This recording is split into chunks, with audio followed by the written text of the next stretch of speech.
Knuckles Comic Issue 4.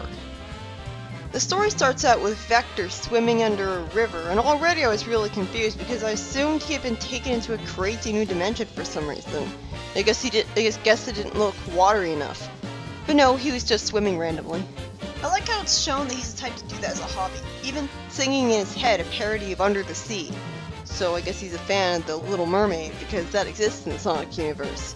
But yeah, I do like that because it develops his character more, making him seem like the kind of fun-loving guy who'll do stuff like go swimming just for fun, rather than purely being about listening to rock music on headphones he always wears.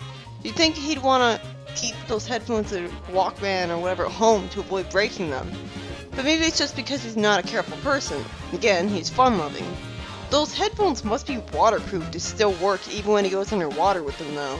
First it can blast a ridiculous amount of sound out of them, and then they're waterproof. Those are some headphones.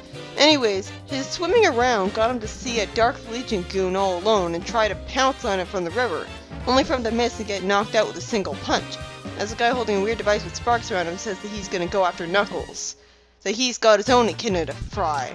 Then we cut to our impatient hothead Knuckles meditating. Wait, what? Oh good, never mind, they lampshade it.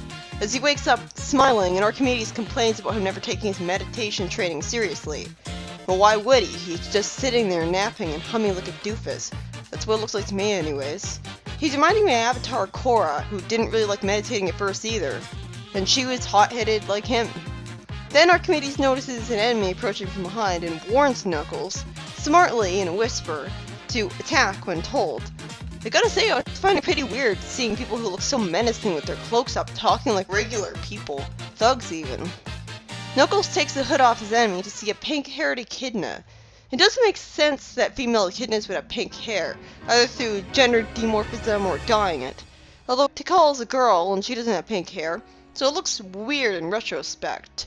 Knuckles is so confused and distracted by finding out that his enemy was a girl that she gets a free hit on him, and threatens him with a weapon, creating a cool orange electricity ball. Seriously though, how the hell did he not know that was a girl's voice talking to him? I'm trying to imagine she has a kind of mannish voice, the kind where you could mistake it for the voice of a 14-year-old boy instead, because that's the only explanation I can think of, since she's acting like he should have known this all along, so it's not like she had a voice disguiser in her cloak or anything. Archimedes then destroys the girl's weapon with his fire breath, and asks her where the rest of Kragok's thugs are. It's really weird to hear Knuckles just call her female. It seems like an unexpected dick move on his part, and Archimedes isn't calling him out on it despite being the more mature one. Anyways, she says, as I guess, that her name is Julie Sue. So this is Julie Sue. She says that she doesn't know where they are, so either she's lying or she got ditched by them and is now going to turn on them for it. Julie explains that Kragok was so paranoid of Knuckles learning what the whole deal was that he activated the self-destruct sequence. So that's why his base randomly crumbled apart. Then why did Knuckles' father talk as if he only doesn't know what happened because he's not a real guardian yet? Julie had been about to leave when she saw Knuckles, and tried to follow, but ended up getting separated from the Legion. She then says that she had wanted to rejoin the Legion, naturally since it's probably all she's ever known. It's like a family that's in a cult, but I just can't. It's been like someone's forcing their will over mine. I admire the strong, independent nature. She's reminding me of Amy Rose from SA1 without the stalker part, to be honest. But well, she's going to let Knuckles and Archimedes tell her what to do for the most part later on, so what's the point? She leaves because she doesn't want people to force their will on her, and then she ends up following orders anyways? And if you grew up with your family in a cult, or the Dark Legion rather, you'd think you would have been brainwashed into obedience your whole life to the point where you can't be this way.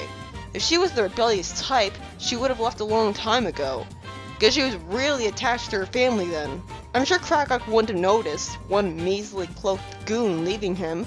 They all look the same. Then she says that she had to find him, but just doesn't know why.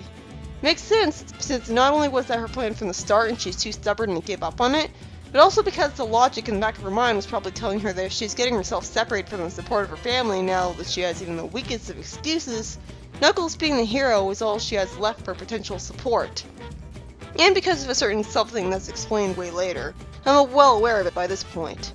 That's part of why I'm not suspicious of her. Well, aside from her saying she's going to fry Knuckles after beating Vector in the fight, and punching Knuckles and trying to threaten him with a weapon, and now all of a sudden she's on his side? It's kind of weird that this doesn't backfire, and it just seems so sudden. Espio explains after Vector's prevented from attacking Julie that when he found Vector recovering from her attack, something strange happened in the Marble Zone. You don't need the there, that sounded clunky. And I was confused by him mentioning Marble Zone since they're on Angel Island. I guess in the comic universe, Marble Zone is part of Angel Island now. Well, it is an ancient ruins area. The textbook doesn't even lampshade this and instead just asks how many people remembered that Vector lives on the outskirts of Marble Zone. Not me, that's for sure. Vector explains that the ground had been shaken there, to the point where it felt like everything was going to split apart. And Knuckles naturally points out that's weird that he hasn't felt anything here, probably since this is taking place on a small island. Archimedes annoys me, saying, "This is a pretty big island, Knuckles, a world unto itself." Really? I never knew that. To be fair, it was never explained exactly how big Angel Island was, but if it's like the size of a continent, you'd think that'd only make it a lot more likely that people would find it flying in the sky or planes would have to avoid it and stuff. Make it all the more weird that Sally tried to have us believe that only the royal family knew of its existence. And considering it was formed from one city being sent into the sky, somehow I doubt it's that big. What is it, a sort of bigger on the inside than on the outside deal? There's no need for that confusing line of his. Julie says that it may be her former comrades testing some new device, with Vector complaining that she's still dressed like a Dark Legion goon. Well, it's not like she has access to new clothes. Oh wait, she can just take the robe off until she's wearing clothes under them, never mind. Is it just me, or is she dressed kinda skimpy? I'm gonna give him the benefit of the doubt and assume she's at least 13. Anyways, after Knuckles' father expresses concern over not foreseeing this happening, clearly trusting her about as little as Vector does, which I like, it makes her more of a sympathetic, scrappy underdog with the distrust she's getting. Knuckles makes a plan. He says Archimedes and him will check things out, and orders everyone else, including Julie, to wait for a signal if things get out of control, even though he's not going to leave holding a cell phone that will be able to contact them, so how is he going to signal them? But other than that, he's being pretty smart here, which makes sense for the careful foil of Sonic. He's being vague rather than telling a former enemy and possible spy exactly what he's planning against the Dark Legion, and he's telling her to stay with his friends where she'll be supervised and not counting on her for a really important mission right away, as she'll only serve as backup with the rest of them. However, Julie expresses concern that they're leaving her behind. You're one to talk, you left your family behind. Maybe it's from suppressed guilt over doing that to them, making her fear that she'll get that happening to her as karma. She complains that that's the trouble with guys, always thinking they know what's best for everyone. Yeah, 'cause women never do that.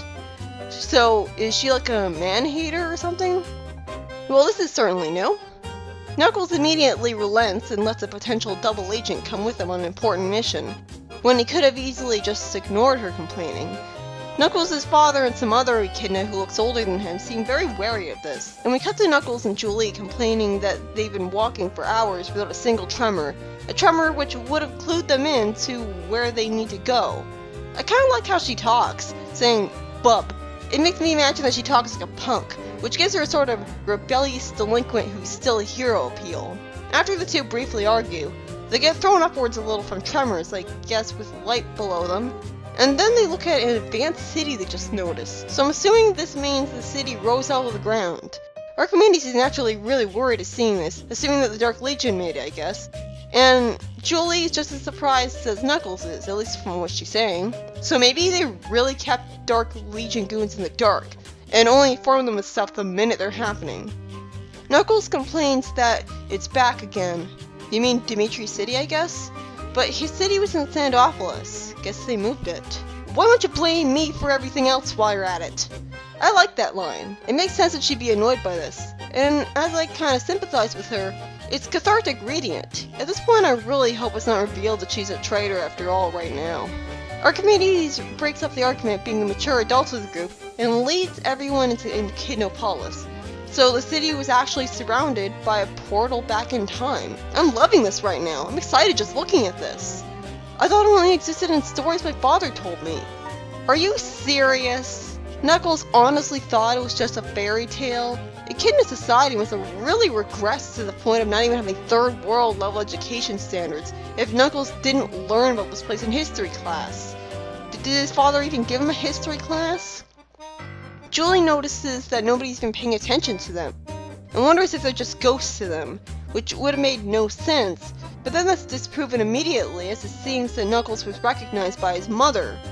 It has to be at least someone who would know his name. I actually laughed a little at Knuckles' reaction to this. He's saying it so quietly and calling her mother, and stuttering in embarrassment.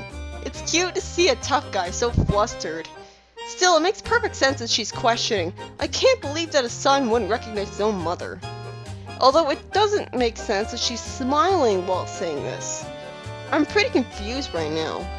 Echidna Polish was supposed to exist 400 years ago, so if Knuckles' mother existed that long ago, then what, was Knuckles frozen in time? Like the Fleetway Knuckles, or Fry from Futurama? Or is this not actually his mother, instead just a trick being played on him? More importantly, what the hell kind of father was Knuckles' father to have never even described his mother to him? Seriously, do they not have pictures in the new Echidna cult? Are those evil technology too?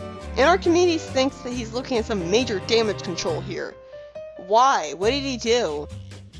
Aw, this is sweet. I realize it's been a while, Knuckles, but do you think you could give me a hug?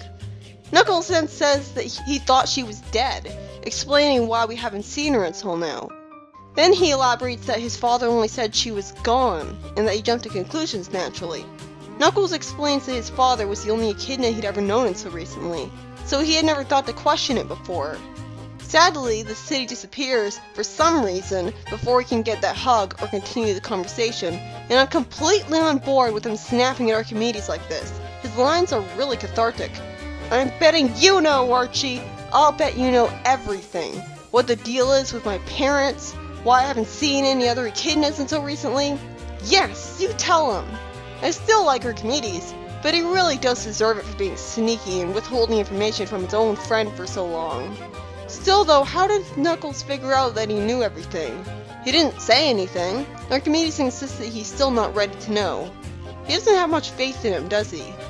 And then as the ground opens up beneath him, Julie grabs him to save him and snarks that that's one you owe me, in her expected sassy punk manner.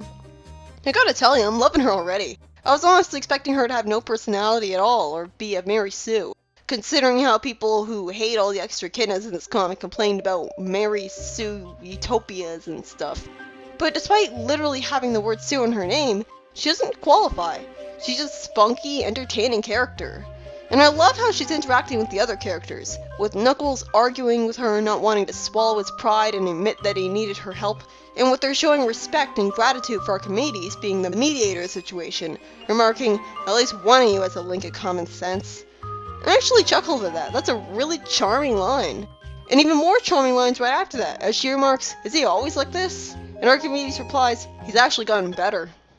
Indeed he did. I used to hate him. Then Echidna Polish returns, but this time everyone's in a panic. I assume it's because from their point of view they were warned of the white meteor coming to destroy them. I mean, they are saying it's the end of the world. Seriously, I really hope this whole time portal thing and his mother being here gets a good explanation soon. It seems to come out of nowhere, as much as I love it. It would really feel like a waste if this was the only issue where Knuckles had to explore this place. Please tell me he gets to reunite with his mother again and that she's not dead or something because of the apparent time skip. Then Julie points out a sign dedicating a monument to the Guardian Hawking. Oh, like Stephen Hawking, how creative.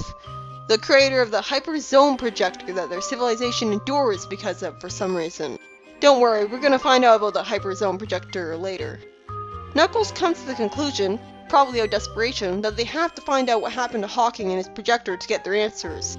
Unfortunately, the story ends with what I assume is some kind of cop detective demanding Knuckles and Julie Sue to come with him pretty quick. This story was written by only Ken Penders, so it's ironic that this ended up being my favorite issue in the Knuckles comics so far. I was really pleasantly surprised by this one, and it's all thanks to Julie Sue.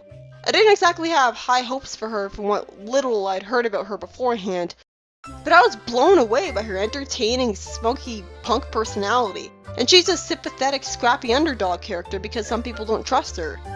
And she appreciates Archimedes being mature and level-headed, make her even more sympathetic instead of lashing out at him too.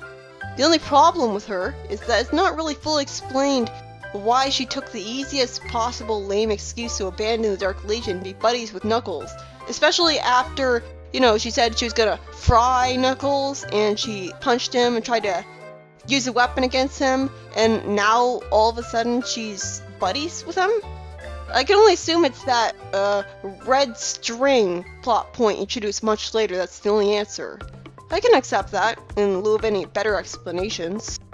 I also really like Knuckles having a cathartic conflict with Archimedes while being a bad friend by hiding a bunch of information from him. Partially because it's about time their friendship have a downturn for once to make things interesting. And I loved them getting to come to Kingdom Palace, as I love that future city concept. It's more interesting than the Sonic Adventure Echidna things, even if they didn't really get to explore all of it yet. And Knuckles only very briefly meeting his mother there, and then being kicked out of the city for some arbitrary reason, left me really wanting more. I'm still wondering how his mother lived in the past, unless she found a way to time travel there out of a desire to live there. I'm hoping that with Knuckles being questioned by those official-looking people in the ending, it'll lead to the city being more fleshed out by Knuckles exploring it more. Also, one last thing I'd like to say is that I was surprised by the lack of past flashbacks in this issue. Do they finally get a clue that interrupting the story in the present with them was a problem? Or are they gonna alternate now? I think I'd be okay with that. Only 2 more stories to go before we're back to the main comic. And so far, this comic is pretty alright. It seems to be just as good as the original one, all because it has a strong main character. And with Julie's spunky personality, I'm feeling like it can only get better.